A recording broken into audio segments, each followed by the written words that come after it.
Mga K-drama fans saan mang sulok ng mundo, check-in tayo. Comment mo muna kung taga saan ka bago magsimula ang kwento. Ang girl na to, buong araw lang sinusundan ng isang mas batang guy. Kahit saan pumunta si guy o kahit anong gawin niya, sinusundan pa rin siya ng girl at ayaw siyang bitawan. Bukod pa dun, pinipilit pa ng girl na ilabas siya para kumain. Dahil sa mga walang kwentang bagay na to, hindi na kinaya ng guy. Tinanong niya yung girl kung gusto ba siya nito at bakit siya sunod ng ganun.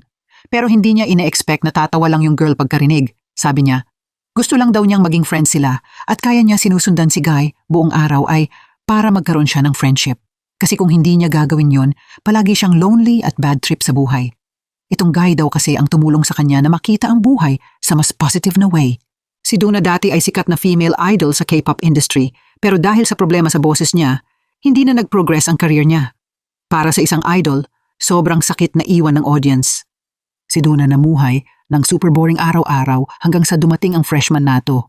Kahit sobrang sikat si Duna, hindi siya nakilala ni Wonjun nung nakita niya itong nagyoyosi sa yard.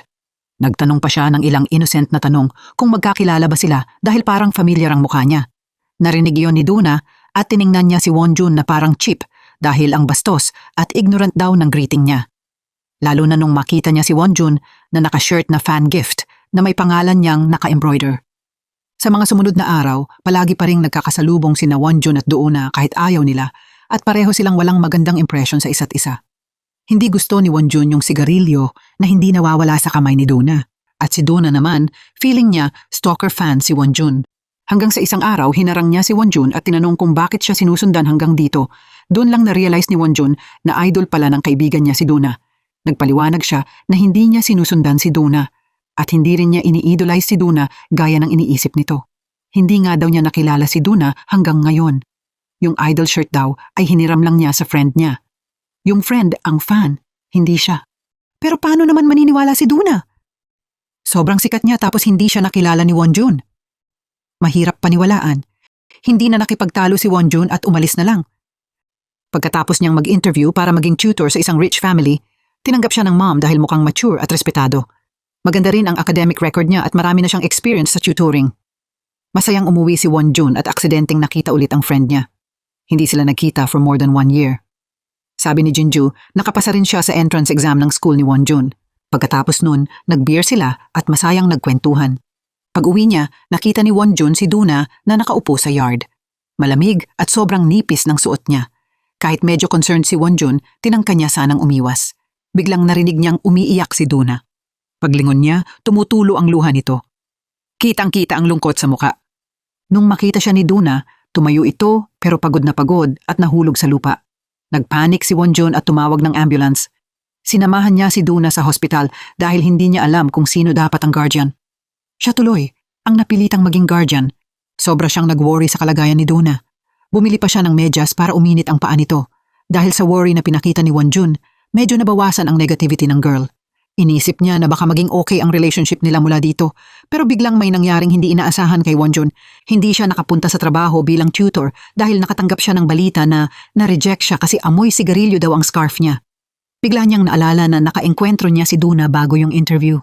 Dahil sa ilang minutong pagtatalo nila sa may door, binubugahan siya ni Duna ng usok ng sigarilyo sa scarf niya. Nawalan tuloy siya ng chance kumita ng 800,000 won per month. Sobrang lungkot ni Wonjun pero hindi na niya nagawang pagalitan si Duna.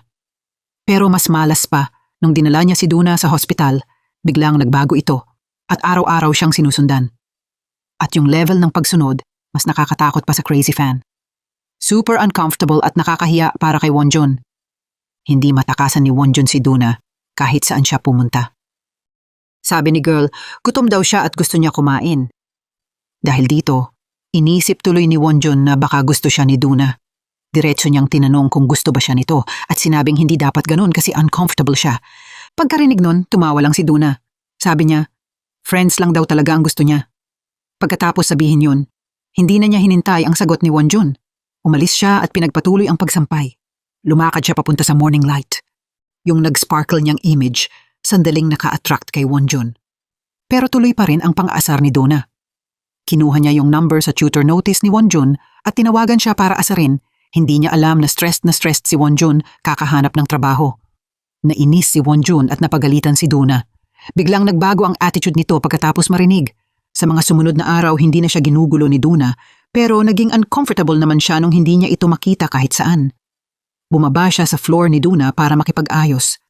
Sabi niya, pwede silang lumabas kumain. Gagawin niya kahit ano gusto nito.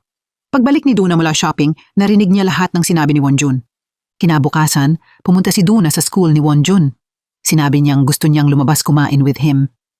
Yung appearance ni Duna sa lecture hall, sobrang ikinagulo ni Wonjun kasi pinagtitinginan sila ng friends niya. Sa huli, officially naging friends sila. Pero binalaan ni Duna si Wonjun na huwag siyang magkagusto. Sabi ni Wonjun, never daw mangyayari yon. Pero marami talagang bagay na hindi nila kayang kontrolin. Lalo na yung feelings. Officially sinave ni Wonjun ang number ni Duna. Napangiti siyang parang tanga habang iniisip ang older friend niyang si Duna. Dahil sa pag-aalaga ni Wonjun, mas gumaan ang buhay ni Duna. Pero deep down, hindi niya makalimutan ang last performance niya, yung mga images bago siya himatayin at mahulog sa stage na palaging pumapasok sa panaginip niya. Kaya madalas siyang manigarilyo para kumalma. Habang nakababad si Duna sa sarili niyang mundo sa first floor room, si Wonjun naman hindi makahanap ng tutoring job, kaya nagtrabaho bilang waiter sa coffee shop. Dito, nakita niya ulit si Jinju, ang crush niya since high school. Dahil pareho na silang college at nagkita pa sa part-time job, sobrang happy si Wonjun. Habang masaya si Wonjun, si Duna naman nag-iisa sa bahay, malungkot na nanonood ng TV. Ayaw niyang sagutin ang tawag ng mom niya kasi hindi naman ito ang gusto niyang kausapin ngayon. Ang tanging taong gusto niyang tawagan pero hindi niya makausap ay ang manager niya. Simula nung incident sa stage, hindi na siya pinansin ng tao na yon kahit isang tanong. Kahit ilang beses tumawag si Duna, walang sagot. Naiinis siya kaya lumabas para magyosi. Pagdating ni Wonjun mula sa trabaho, hindi niya makontak si Wonjun o ang manager kaya napagalitan niya si Wonjun dahil hindi daw sinasagot yung tawag niya. Ramdam niya kasi na parang inabandon siya. Nung tinanong ni Wonjun kung may importante ba, sabi ni Duna gusto lang daw niyang marinig yung boses niya. Na-touch si Wonjun nung narinig yun. Bago pumasok sa bahay, nakita niyang suot ni Duna yung medyas na binili niya. Kinabukasan, nung pumunta si Wonjun sa school event para sa bagong school year, bored si Duna sa bahay kaya pumunta siya kay Wonjun at niyaya siyang uminom. Habang nag-uusap sila sa phone, biglang inisnatch ng isang lalaki ang phone ni Wonjun. Sinimulan niyang asarin si Duna kahit hinihingi ni Wonjun ang phone niya. Hindi lang yun, hinawakan pa ng lalaki ang kwelyo ni Wonjun at nagyabang. Biglang dumating si Duna. Sinigawan niya, paano mo nagawang hawakan ng Wonjun ko? Hindi natakot yung lalaki at pinagtripan pa si Duna. Nag-away sila. Nung nakita ng lalaki yung bote ng alak sa kamay niya, sinabihan si Duna ng lalaki na, sige, hampasin siya dahil feeling niya wala namang lakas ng loob ang girl. Pero nagulat siya nang itaas ni Duna ang kamay niya at hahampasin ang bote sa ulo niya. Buti na lang, mabilis na ginamit ni Wonjun ang helmet para saluhin yung tama. Natakot yung lalaki. Pagkatapos nun, nag-usap sina Duna at Wonjun. Sabi niya, kung hirap si Duna i-control ang emotions niya, dapat magpatingin siya sa doktor dahil lagi siyang gumagala at naghahanap ng gulo. Baka makapag-cause siya ng trouble balang araw. Sabi ni Duna, bumili siya ng alak at gusto sana siyang yayain uminom. Pagkarinig nun, gusto rin sana ni Wonjun uminom kasama si Duna. Bigla niyang nakita sa malayo si Jinju kasama mga classmates. Kitang-kita sa tingin ni Wonjun kung gaano niya gusto si Jinju, kaya medyo nag-gets ni Duna ang feelings niya. Coincidentally, fan din pala si Jinju ni Duna. Inaya ni Jinju si Duna uminom, pero sabi ni Duna, bakit ako iinom kasama stranger? Maya-maya, napunta ang dalawang girls sa bahay ni Duna at nag-inom hanggang malasing. Sinabi ni Duna na usually mahirap siya makisama, pero ngayong gabi bigla siyang naging gentle at mabait, kaya nagkaroon ng chance si Jinju makipag-inom sa kanya.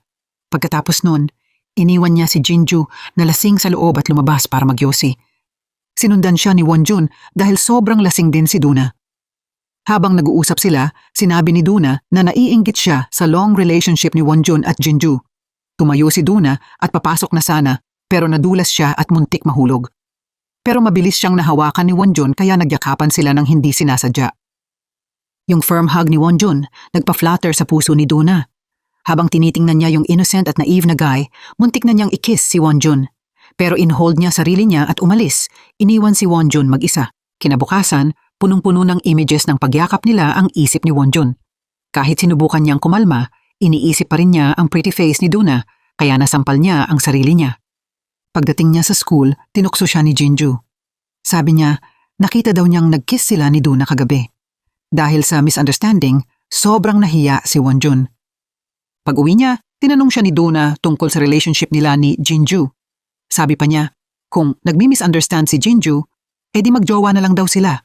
Sabi ni Wonjun, hindi marunong mag-isip si Duna. Sinasabi lang niya kung ano maisip niya nang hindi iniisip yung feelings ng iba. Pero hindi alam ni Wonjun na kaya komportable si Duna ay dahil siya lang ang tao na kaya niyang maging totoo. Dahil sa idol life niya, napipilitan siyang sundin ang gusto ng iba. Kaya nung nagalit siya, sinigawan niya si Wonjun at nag-walk out. Tinapon pa niya ang basura sa harap niya bago pumasok sa bahay. Nainis din si Wonjun sa away nila. Pero nung gabi rin na yon, bumaba si Wonjun para makipag-ayos. Sabi niya, sobra raw ang naluto niyang pagkain kaya marami pang sobra. Hindi niya inasahan na hindi magpapakasyay si Duna at kumain ng masarap. Pagkatapos kumain, naglakad sila. Curious si Wonjun kung bakit tumigil sa pagkanta si Duna dahil narinig niya sa friend niya na nag-announce daw ito na titigil para mag-aral. Sabi ni Duna, calm lang na bigla lang daw niyang naramdaman na hindi na siya makakanta kaya tumigil na siya. Naglaro sila ng stuffed toys. Dahil sa ngiti at saya ni Duna, bumilis ulit ang tibok ng puso ni Wonjun. Tinitingnan niya ito ng may affection. Nung sinabi ni Duna na birthday niya ngayon, sinabi ni Wonjun na nagkataon lang na nagluto siya ng seaweed soup para sa kanya. Tapos sinabi niyang alagaan niya sarili niya. Pagkatapos tanungin si Wonjun tungkol kay Jinju, ina-encourage niya si Wonjun na maging bold sa pag-express ng feelings niya kay Jinju. Sabi niya, i-flirt daw niya si Jinju sa pamamagitan ng paglapit sa face niya. Pagkasabi nun, nag-practice agad si Wonjun kay Duna. Lumapit siya sa mukha nito at binati siyang happy birthday. Nastan si Duna ilang seconds dahil sa ginawa niya. Pag-uwi niya ng masaya, nakita niya may maliit na gift sa table. Tumakbo siyang nakapaa palabas para hanapin yung nag-iwan. Pero kahit takbo siya ng takbo, hindi niya makita yung taong hinahanap niya. Nakatayo lang siyang tulala sa gitna ng crowded street, sobrang sama ng loob at feeling abandoned. Samantala, sinunod ni Wonjun ang sinabi ni Duna. Tinawagan niya si Jinju para i-explain ng malinaw na hindi sila magkarelasyon ni Duna. Kinabukasan, pinapa-analyze ni Wonjun kay Duna yung sinabi ni Jinju. Pagkarinig na hindi sila magjowa ni Duna, sabi ni Duna, baka ibig sabihin nun, gusto rin ni Jinju si Wonjun kaya siya masaya. O baka naman ayaw ni Jinju kay Duna, kaya masaya siyang hindi mahal ni Wonjun si Duna. Sa huli, sabi ni Duna, mataas ang chance na gusto rin siya ni Jinju. Sabi ni Wonjun, impossible! Hindi raw niya maisip na gusto siya ni Jinju. Sabi ni Duna, sobrang perfect daw niya kaya pati siya nga gusto siya edi mas lalo si Jinju. Dahil dito, kinabukasan, nag-ipon si Wonjun ng tapang. Inaya niya si Jinju na manood ng cherry blossoms. Pumayag si Jinju, umuwi si Wonjun na super saya. Pagdaan niya sa first floor, naalala niya si Duna kaya tinawag niya ito. Hindi niya in-expect na trapped pala sa bathroom si Duna. Nakatambay siya doon, sobrang kinakabahan. Narinig niya yung boses ni Wonjun at nagbigay ng signal na nakakulong siya. Pagkabukas ni Wonjun ng pinto, niyakap siya agad ni Duna ng mahigpit. Dahil ramdam niya ang takot ng girl, hinakap din niya at kinomfort. Pagkatapos, naupo si Duna at pinanood siyang ayusin yung pinto. Inasar niya ulit si Wonjun. Sabi niya mukhang attractive daw si Guy. At sinabi pa niya na dahil siguro wala siyang dad, naghahanap daw siya ng male figure sa bahay. Sabi ni Wonjun, hindi rin siya lumaki kasama ang dad niya. Sabi ni Duna, ni hindi niya kilala kung sino ang dad niya. Nung naisip niya yung pag-abandona ng manager niya, gusto ulit ni Duna mag-yosi. Dahil dun, dinala siya ni Wonjun para mag-enjoy. Dinala niya si Duna sa seal smashing game. Habang nakikita niya si Duna na sobrang enjoy at saya, naisip ni Wonjun kung gaano niya pinipigilan ang sarili niya dati. Patuloy siyang nakatingin kay Duna na may malalim na affection. Pagkatapos nun, dinala niya si Duna para mag-basketball. Nagkaroon sila ng sobrang happy moments. Pagkatapos, humiga silang dalawa para tumingin sa night sky. Kahit madilim, parang ang ganda dahil katabi niya si Wonjun. Sinabi ni Wonjun na inaya niya si Jinju manood ng cherry blossoms. Akala niya marereject siya, pero pumayag si Jinju. Napapress si Duna ng katawan niya kay Wonjun at mabilis na nagtanong habang masaya para sa kanya. Pero tumigil ng isang beat ang puso ni Wonjun dahil sa ginawa ni Duna. Kinabukasan, nag-date sina Wonjun at Jinju para sa cherry blossoms. Sobrang excited si Wonjun kasi mukhang nagiging okay ang relationship nila. Habang naglalakad sila, nagkwentuhan sila tungkol sa school days nila. Biglang nabanggit ni Wonjun yung pagpunta nila sa seal game. Si Jinju, sobrang bad trip nung narinig iyon. Medyo na-realize rin niya na sobra pala ang pag-aalaga ni Wonjun kay Duna. Medyo awkward ang vibe nila. Dagdag pa dun, sobrang ganda ng langit na bigla na lang umulan ng malakas. Nagtakbuhan silang magtago sa ulan. nang makaharap nila yung senior na nambobola kay Jinju.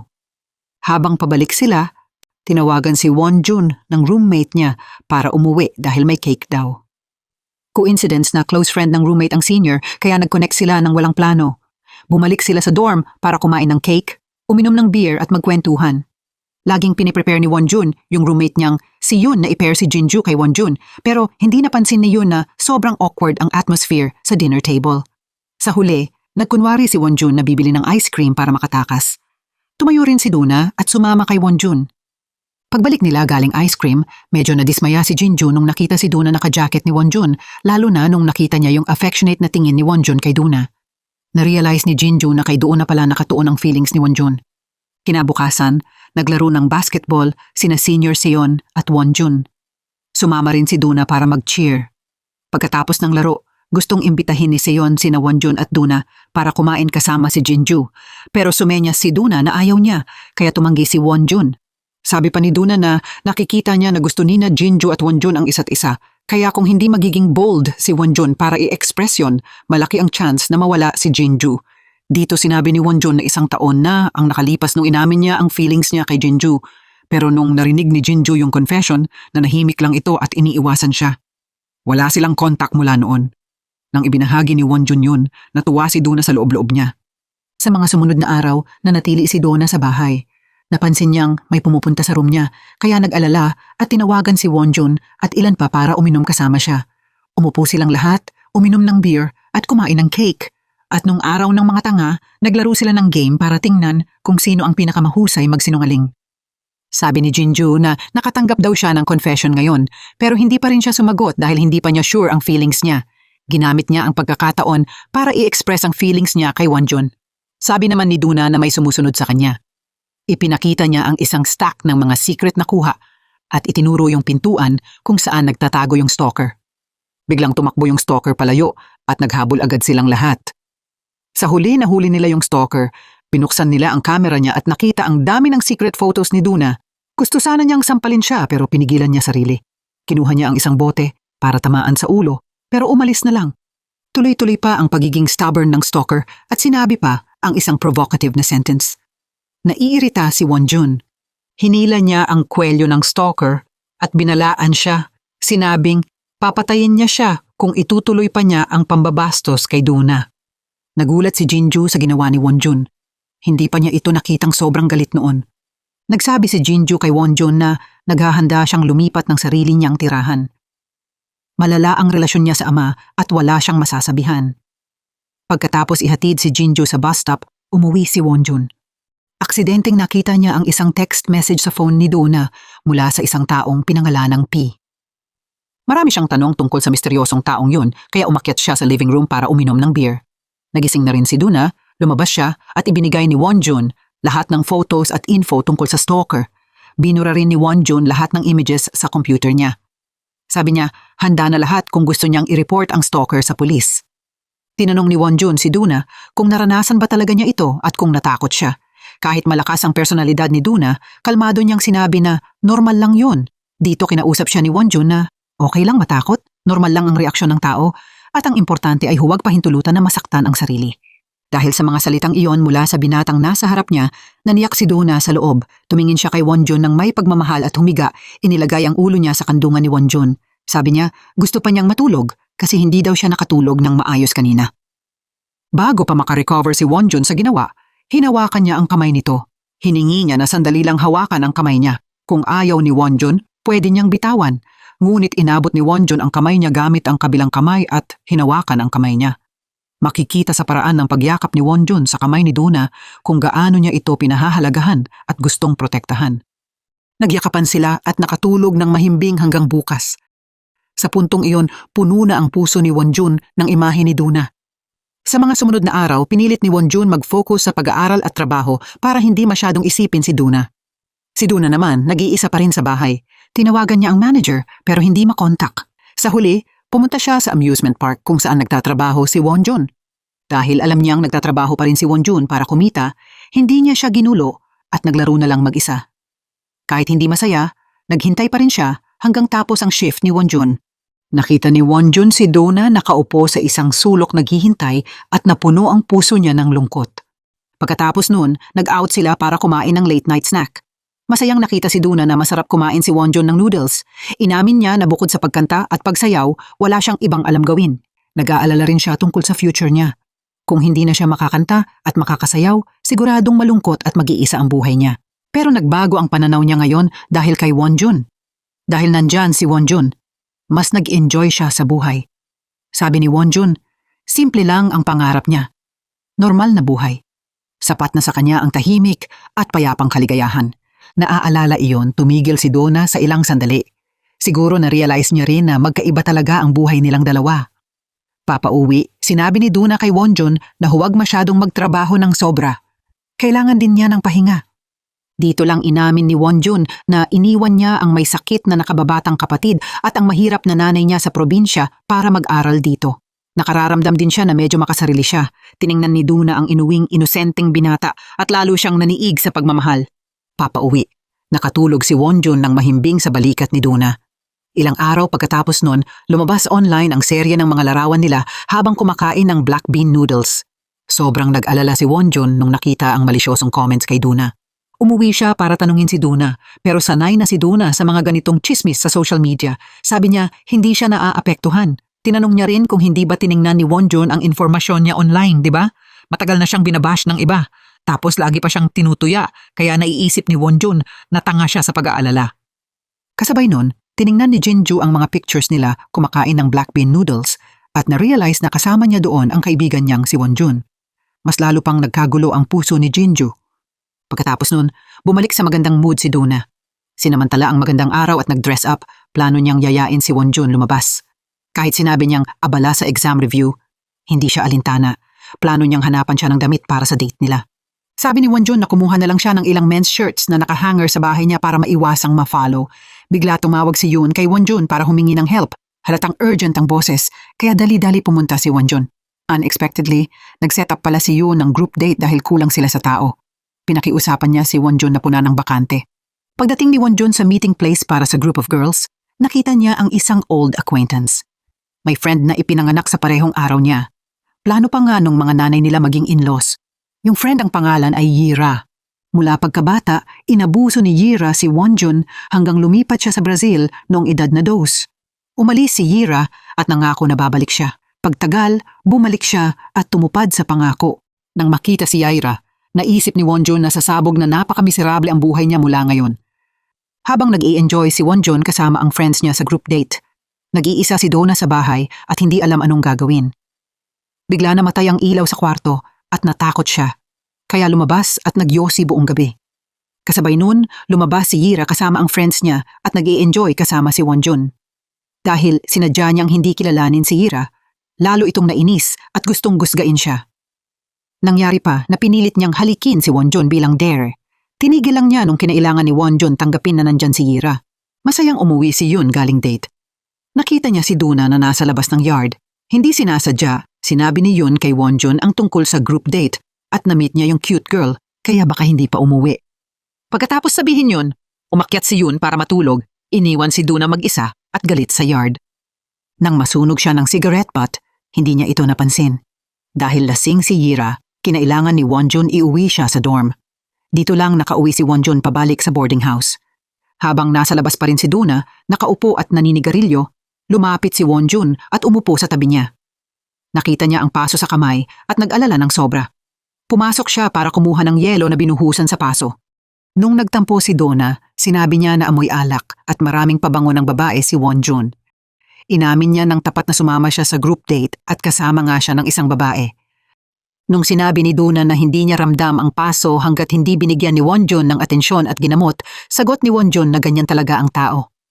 Kapag mag-isa mahirap mapansin ang sarili. Kaya kapag may nagmamalasakit, mararamdaman mo ang sakit dahil gusto mong maalagaan. Dahil sa pag-aalaga ni Wonjun at mga salitang iyon, hindi na napigilan ni Donna ang nararamdaman niya. Lumapit siya para halikan si Wonjun at wala na siyang nagawa. Nagulat si Wonjun sa paghalik ni Donna. Sa pagkagulat, itinulak siya pabalik at umakyat para ayusin ang breaker ng kuryente. Pagkabalik, hindi siya nakatulog buong gabi dahil naiisip niya ang halik ni Donna. Kahit sa mga sumunod na araw, Hindi pa rin matanggal sa isip ni Wonjun ang halik at mga mata ni Duna. Iniisip niya yung halik at lahat ng nangyari. Confused siya dahil hindi niya maintindihan si Duna. Ang unpredictable na personalidad niya ang nagpapahirap malaman ang nasa isip nito. Nung umuwi si Wonjun na yon ng gabi, nakita niya si Duna nagbabasa at nakikinig ng music sa kwarto niya. Nagdesisyon si Wonjun na mag-serious talk. Tinanong niya bakit niya ginawa yon. Sabi ni Duna, "Kiss lang yon, wala namang dahilan." Tinanong ni Wonjun kung gusto ba siya ni Duna. Pag hindi sumagot si Duna, sinabing kung hindi siya gusto, huwag na daw niya gawin yon dahil hindi siya makikipag-kiss sa friends. Sinabihan ni Wonjun si Duna na huwag lumampas sa friendship line kasi masasaktan siya. Pagkarinig nun, sinabi ni Duna na sobra naman si Wonjun, kiss lang naman. Bakit seryoso na agad? Sabay-sabing nadala siya. Sagot naman ni Wonjun na na-move siya. Sabi ni Duna, diretso na titigil siya sa pagiging moved gaya ng lahat. Tungkol kay Jinju, pagkatapos mag-isip ng mabuti, nagpasiya siyang iwan ang pamilya at mag-isa. Tinanggihan din niya ang confession ni Seon. Nag-appoint si Jinju na magkita sila ni Wonjun para i-express ang feelings niya. Pero ngayon, tinrato na lang siya ni Wonjun bilang totoong best friend. Sobrang wasak ang loob ni Jinju. Kinabukasan, bumaba ang mga tao sa boarding house sa gate para salubungin ang mga bagong friends. Unang dumating si Yira, dala ang cart ng gamit niya. In-introduce niyon si Yira na uupahan kasama ni Duna. 1 minuto pagkatapos dumating si Jinju. Inimbitahan ni Duna si Jinju na matulog doon kasama nila. Nagulat si Wonjun nung makita si Yira. Nabigla din siya nung makita din si Jinju. Mula ngayon, hindi na magiging tahimik ang buhay niya. Napapayapa lang siya at ngumiti habang tinitingnan ang maingay at masayang grupo ng mga girls sa harap niya. Pagkatapos maglinis ng bahay, tinanong ni Yira si Wonjun tungkol kay Duna. Hindi niya alam sasabihin dahil hindi rin niya alam ang tungkol kay Duna. Nagkaroon ng masayang drinking party ang 3 friends. Sa first floor nakaupo si Duona, pinapanood ang magandang pag-uusap ng 2 friends ni Wonjun. Dahil natatakpan ng selos, lumabas siya para magyosi at sinundan siya ni Jinju. Sinabi ni Jinju kay Duna na nandito siya para maging malapit kay Wonjun. Layunin niya ay i-confirm ang feelings niya. Sinabi rin niyang nag-confess na siya kay Wonjun at maghihintay siya ng sagot. Nang marinig yun, sinabi ni Duna na pwede niyang ipatulong si Jinju tumira sa kanya. Pero hindi niya susuportahan ang relasyon ni Jinju at Wonjun dahil may feelings na siya para kay Wonjun. Nabalitaan ni Jinju yun at sinabi na matagal na siyang kaibigan ni Wonjun at naiintindihan niya ito ng husto kaya malakas ang relasyon nila. Dahil sa warning ni Jinju, napaisip si Duna na feel niya rin na madaling masira ang relasyon nila. Umupo si Duna sa bahay at iniisip ang sinabi ni Jinju. Tiningnan din niya ang mga pictures na kinuhanan ni Wonjun kasama si Yira at lalo siyang nalito. Sa huli nagbihis siya at pumunta sa bar. Sa puntong iyon, sobrang lungkot at kakulangan sa puso si Duna. Natatakot siyang umupo lang sa bahay mag-isa. Samantala, sa boarding house, masayang nagluluto ng dinner ang grupo ng friends. Sinubukan ni Jinju lumapit ng malapitan kay Wonjun. Sana magkaroon ng magandang ending ang relasyon nila. Pero aksidente niyang nakita yung cigarette pack ni Duna sa bed ni Wonjun. Lalong tumindi ang anxiety niya. Pero stubborn pa rin siyang ituloy ang pursuit. Sinubukan niyang ilahad kay Wonjun ang sarili at feelings niya. Sa huli, hindi na nakaiwas si Wonjun. Sinabi niyang dati talagang gusto niya si Jinju, pero ngayon itinuturing na lang niya itong malapit na kaibigan. Wala na siyang romantic feelings gaya noon. Si Duna naman, sa isang dance club, nagkita ng isang lumang acquaintance. Isa yang dating intern sa company nila. Nagkwentuhan sila at nagpahayag yung lalaki na gusto siyang iuwi. Hindi tumutol si Duna. Pagkatapos, dinala siya ng lalaki pa uwi. Sinubukan ng lalaki halikan siya at nagalit si Duna. Nag-away sila. Sabi ng lalaki wala na daw si Inwook sa tabi niya. Na-offend si Duna sa sinabi. Dumating si Wonjun mula sa loob ng bahay at na-interrupt yung eksena nila. Pagkatapos pinulot ni Wonjun ang phone ni Duna na naiwan sa car ng lalaki. Sinabi ng lalaki na ginawa daw ni Duna yun para makuha ang atensyon ni Manager Inwook. Pagbalik ni Wonjun kay Duna, sinabi niya na gusto talaga niyang malaman ang nangyayari sa isip niya at bakit nakikisalamuha siya sa ganong tao. Dala ang sama ng loob at galit, lumabas si Wonjun papunta sa basketball court para i-release ang emosyon. Sinundan siya ni Duna. Nang makita niya ito, lalo siyang nagalit dahil hindi niya alam kung mas espesyal ba siya kay Duna kaysa sa iba. Umalpas si Wonjun na galit kahit hinahawakan siya ni Duna. Sa huli, hindi na kinaya ni Wonjun. Tinanong niya si Duna kung ano ba ang ibig sabihin niya para sa kanya.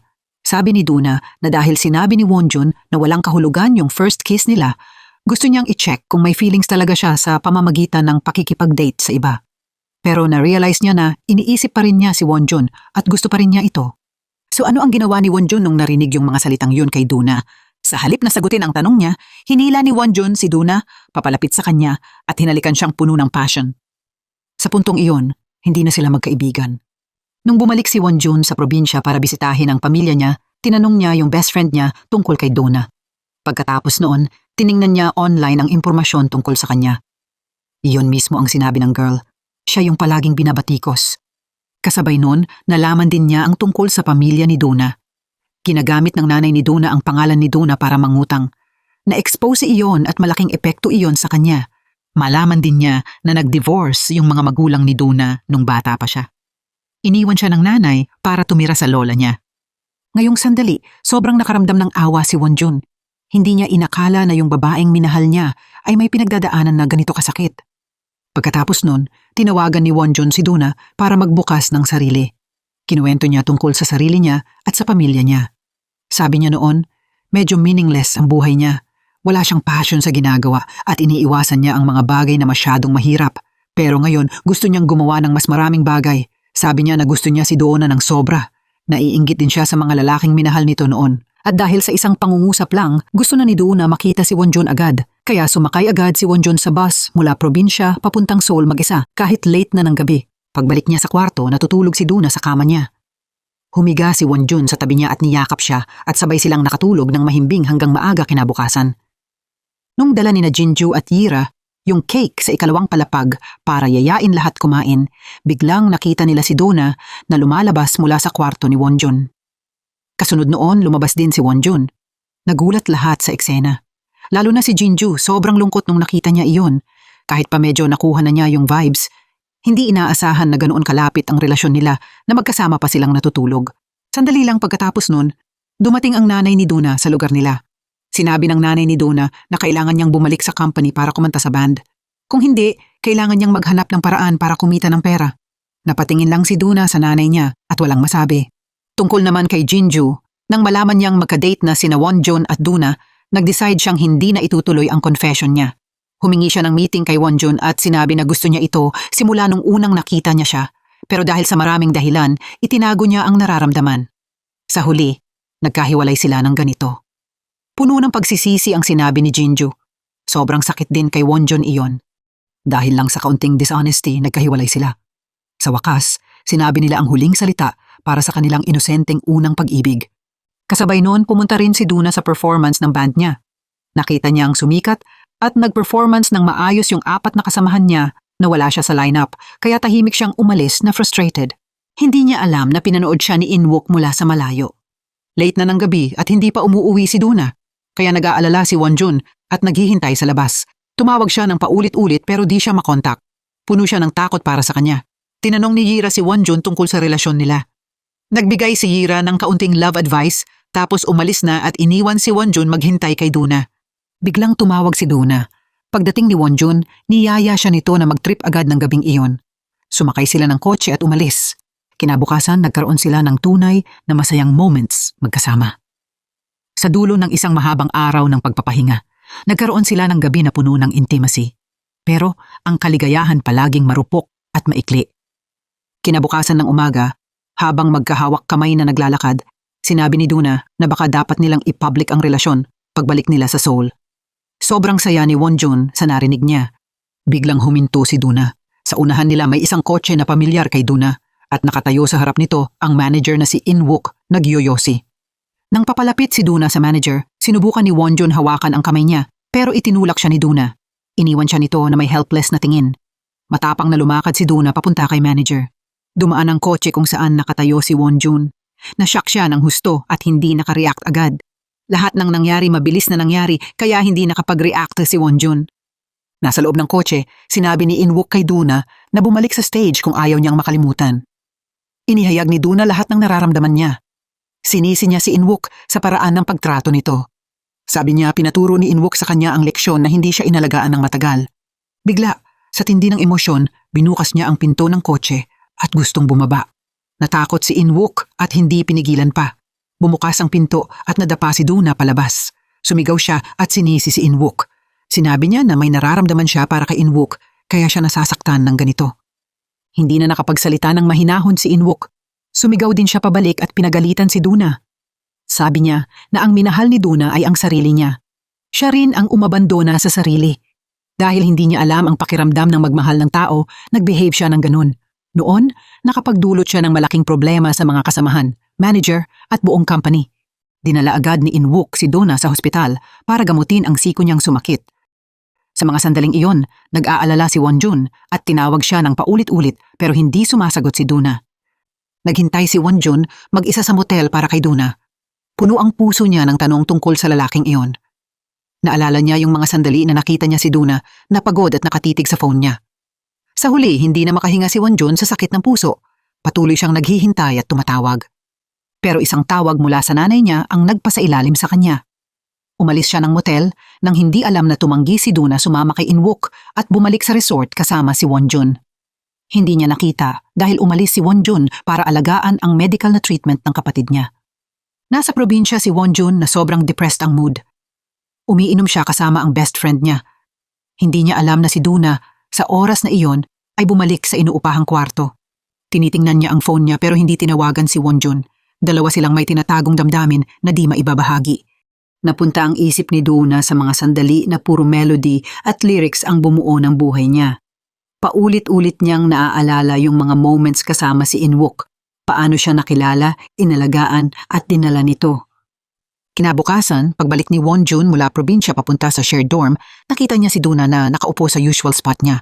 Kumilos siya na parang walang nangyari. Tinatanong pa siya kung may week off siya para mag-Japan trip kasama siya. Tumingin si Wonjun na parang walang magagawa. Hindi niya alam kung ano ang iisipin tungkol kay Duna. Hindi niya kayang gawin ang mga ginawa nito. Ngayon, tinanong niya lang kung okay siya. Sabi ni Duna na okay siya. Sabi ni Wonjun na pagod siya at gusto pumunta sa kwarto para magpahinga. Pero dahil sa ugali ni Duna, hindi siya basta pinakawalan. Hinila niya pabalik si Wonjun para mag-usap pa. Sinabi ni Duna na huwag masyadong malungkot. Kung may gustong sabihin si Wonjun, sabihin na lang. Sabi niya siguro iniisip niya kung bakit siya nakipagkita sa lalaking yun. Dumadaloy na ang galit sa puso ni Wonjun. Sabi niya na mahal niya si Duna. Kaya hindi siya nagmamalasakit kung anong ginagawa niya sa ibang tao. Ang nagtatanong lang siya ay kung ano ginagawa nito sa kanya. Parang biro lang siya, parang saglit-saglit na trip. Gusto ni Wonjun na mapasok ang ulo ni Duna para malaman kung ano ang iniisip nito. Mabilis siyang pumasok sa bahay at sinabi kay Yun na lilipat siya nang matutulugan sa gabing iyon. Nang marinig ni Wonjun na aalis siya, pumunta si Duna para hanapin siya. Tinanong niya kung gusto niyang manatili, sasamahan niya siya. Tinanong ni Wonjun kung kailangan ba niyang sumagot at sumagot si Duna ng oo. Dahil galit at frustrated, tumayo si Wonjun at gusto siyang itaboy palabas. Pero niyakap siya ni Duna ng mahigpit. Umaalulong ang boses niya sa selos. Tinanong niya kung hindi na ba kailangan ang lalaking yun kaya siya dumating kay Wonjun. Hindi sumagot si Duna. Sinabi lang niya kailangan niyang manatili sa kwarto ni Wonjun. Galit na galit si Wonjun. Ipinilit niyang umalis si Duna pero sinabing hindi siya aalis dahil kailangan niyang may masasalihan ng salitaan at yung tao lang ay si Wonjun. Ayaw ni Duna na mawala siya. Inamin din niya na mabagal siyang makarealize sa feelings niya. Sobrang takot siya nung naisip niyang mawawala siya. Narinig ni Wonjun yung mga salitang gusto niyang marinig. Pero para masigurado ang feelings ni Duna, hiniling niya na mag-sorry ito at aminin na gusto siya nito. Tumingin si Duna at sinabi na mahal niya siya. Nang marinig ang tatlong salita, hindi na kinailangan pa ni Wonjun mag-isip o magsalita pa. Lumapit siya at hinalikan siya ng matindi para bumawi sa mga nakaraang araw. Sa wakas, nagkaayos sila at opisyal na kinumpirma ang pagmamahalan nila. Sa mga sumunod na araw sa shared house, puno ng tawanan at saya ang couple. Matapos ang maraming pagpipigil at hindi pagkakaintindihan, naayos din nila ang suliranin sa puso nila. Nag-enjoy sila sa sarili nilang masayang mundo at oras. Kahit saan sila pumunta, kailangan magkasama. Pero sa loob ni Duna, andoon pa rin ang hangaring kumanta, sumayaw at mag-perform sa stage. Nang bumalik si Wonjun sa probinsya para alagaan ang kapatid niya sa ospital, nag-immerse si Duna sa sarili niyang mundo sa bahay. Naalala niya ang mga glorious days niya at lalo tumindi ang loob niyang bumalik sa stage. Ngunit hindi pa rin niya alam ang gagawin dahil alam niya na kung babalik siya sa stage, kailangan nilang tapusin ang love story nila ni Wonjun. Sa oras na iyon, abala rin si Wonjun sa pag-aalala sa pera at sa sakit ng kapatid. Nagtawagan sila pero hindi na ibabahagi ang mga problema nila. Pumalo ang sulat galing sa lawyer ng management company kay Donna. Ang hindi pagpunta niya sa stage ay paglabag sa exclusive contract. Malaki ang penalty na kailangan bayaran. Dumating si In-wook para kausapin siya. Sabi niya na kung hindi siya magdesisyon bumalik sa stage ngayon, sa oras ng dispute, mahihirapan siyang bumalik sa career niya. Sa huli, kinailangan ni Donna mag-compromise. Partly dahil sa contract penalty, partly dahil bumalik ang boses niya. Mas importante, gusto niyang makita ni Wonjun muli ang image niya sa stage, tulad ng pangarap na nabanggit niya. Pagkatapos magtrabaho sa probinsya, dali-daling bumalik si Wonjun kay Donna. Pero pagdating niya, nakita niya maraming sleeping pills sa kwarto ni Donna at mga cigarette pack ng lalaking iyon. Hinala niya na may problema siya na itinatago, kaya pumunta siya kay In-wook. Hiniling ni Wonjun kay In-wook na iwan si Donna. Pero doon na-realize ni Wonjun na hindi simple ang buhay ni Donna. Hindi siya ordinaryong tao. Kung magpapatuloy silang magsama, mawawala lahat kay Donna at mawawalan pa ng chance na bumalik sa stage. Sinabi rin ni In-wook na kailangan isipin ni Wonjun kung sino ang dapat magsisi. Bumalik si Wonjun na mabigat ang puso. Nakita niya ang kasamaan ng buhay nila. Napakahirap maabot ang dream na payapang buhay para sa sikat na tao tulad ni Donna. Kaya gumawa siya ng desisyon. Pagkatapos nun, nagkausap sina In-wook at ang president ng company para payagan si Donna mag-solo at maging independent. Nagpa siya si Donna na babalik siya sa singing career. Gagawin niya ito para sa sarili at hindi para sa iba. Naalala ni Donna ang araw na nag-perform siya kasama si Wonjun. Nahanap niya muli ang boses at nagkaroon ng lakas na tumindig sa stage. Yung image niya noon ay naka-imprint din sa memory ni Wonjun. Sa huli, sa isang maikling sandali, kailangan nilang maghiwalay ng walang salitang paalam. Tanging tahimik silang nagmamasid, sumusuporta at nagpapala para sa isa't isa. Tuloy pa rin ang buhay. Lumilipas ang oras bawat araw. Bumalik si Donna sa company at nagtagumpay bilang solo artist. Matapos ang mahirap na paghihiwalay, bumalik si Wonjun sa sarili niyang buhay. Regular pa rin siyang nagte-text kay Donna para magbukas ng puso araw-araw, kahit hindi siya sinasagot. Kahit miss na miss niya si Donna, puro pictures na lang ang makikita niya. Pero sa puso nila, may natirang hindi mapapalitang pwesto para sa isa't isa. Hanggang isang araw, habang naglalakad si Wonjun sa kalsada, nakita niya si Donna na nakatayo at tumitingin sa niebe. Dali-dali siyang lumapit. Para bang sinadya niyang maghintay dun, niyaya niya siyang kumain. Sinubukan ni Donna lumapit ng mas intimate, pero malamig si Wonjun. Ipinaliwanag niya na bawal siyang gumamit ng phone at nasa mahigpit siyang supervision kaya sana tiisin niya pa ng kaunti. Susubukan niyang pagbutihin ang career sa susunod na 2 taon para makapag-move sila ng opisyal. Nang sabihin ni Wonjun na magre-ready siya pumasok sa military, sinabi rin niya na dapat matapos na ang kwento nila doon. Sobrang galit si Donna nung marinig niya iyon. Tumayo siya at umalis, iniwan si Wonjun na sumusunod. Hindi niya kinaya ang attitude niya. Sinubukan niyang sabihin ang huling salita sa kanya. Sinabi niya kay In-wook na siya ang mamahalin niya magpakailanman, pero unang sumuko ang lalaki. Nung natanggap niya ang kumpirmasyon na talagang gusto na ni Wonjun tapusin ang lahat, umalis si Donna na umiiyak. Bago sumakay sa subway, tumingin siya pa rin at umaasang habulin siya ni Wonjun. Pero tumayo lang siya habang patuloy na pumapatak ang luha. Sa huli, sumali si Wonjun sa army. Bumalik si Donna sa buhay na nasa spotlight. Ayos na ang lahat kay Donna. Bumalik ang reputation niya at mas nagniningning pa. Dito lang ibinalik ni In-wook ang phone niya. Pinasa ni Donna lahat ng messages na ipinadala ni Wonjun at sobrang nasaktan. Miss na miss niya ang cute niyang younger boyfriend. Mabilis ang paglipas ng panahon. Natapos ni Wonjun ang 2 taong military service. Bumalik siya sa Seoul para mag-prepare sa civil service exam at maghanap ng trabaho. 4 na taon na mula nung opisyal na nagsolo si Donna. Sa daan, maraming larawan at poster ni Donna ang nakita ni Wonjun. Tinitingnan niya ito at natuwa para sa kanya. Nagpaplano ang may-ari ng shared house na i-renovate yung bahay na tinitirahan ng mga friends nila. Bago ang party na inayos nila, nagkasundo na magkita-kita para mag-celebrate. Nandun lahat maliban kay Donna. Tulad ng dati sinabi ni Yoon kay Wonjun na tawagan si Donna para sumama. Bago pa man matapos ang salita, binato siya ni Yira dahil sa sinabing wala sa lugar. Umupo silang magkakasama para uminom at naghiwalay. Bumalik si Wonjun sa inn para kunin ang coat niya at nakita si Donna na naroon. Hindi niya inaasahan na magkikita sila muli. Lalong hindi niya inaasahan na mamalayan niyang handa na siyang mag-let go.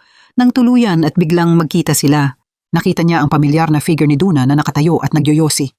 Muli pumintig ang puso niya nang paulit-ulit. Binati siya ni Donna at nag-nod lang siya pabalik. Tapos tumakbo siya pataas ng hagdan para kunin ang coat niya. Sunod, nag-inom silang dalawa. Paulit-ulit na tinitingnan ni Duna si Wonjun na masaya ang mood. Pero malamig pa rin talaga ang attitude ni Wonjun sa kanya. Umuwi si Duna ng malungkot at galit. Galit siya dahil hindi pa rin siya pinapansin ni Wonjun. Umiiyak siya ng marami dahil ayaw niyang makita siyang ganun ulit. Hanggang sa hindi na niya matiis. Pumunta si Duna sa bahay ni Wonjun. Naglabas siya ng salobin doon dahil treated siya na parang estranghero ngayon. Dahil nandyan siya noong pinakamababa siya, nakabangon siya. Kaya bakit ngayon na successful na siya ay iniiwasan siya niya? Sabi niyang, kompleto na ako, kaya kaya ko na kahit wala siya. Pero hindi iyon ang totoong gusto niyang sabihin. Sa totoo lang, kailangan pa rin niya siya ng sobra. Pagkatapos, sa parehong domineering na paraan niya dati, pinagalitan niya si Wonjun ng paulit-ulit at pinilit siyang mag-sorry. Pinilitan niya si Wonjun na sabihin na nagsisisi siya sa pagtrato niya sa kanya ng ganun. Mahina pa rin si Wonjun para sa babaeng minamahal niya. Sinabi niya na ang kailangan lang para mapasaya siya. Nang marinig ang paghingi niya ng tawad at pagsisisi, sinabi ni Duna na miss niya siya. Pagkatapos sabihin yun, niyakap niya ng mahigpit si Wonjun. Sa puntong iyon, hindi na kayang maging cold si Wonjun sa kanya. Puno ng luha ang mukha niya. Minsan iniisip ng mga tao na yung sobrang magkaiba ay hindi bagay sa isa't isa. Pero minsan yung sobrang magkaiba pa ang swak na swak para sa isa't isa. Kapag magkasama sila, nagiging complete sila. Ganon ang pagmamahalan, pagpoprotekta, pag-encourage at ang pagperpekto nila ni Wonjun at Duna.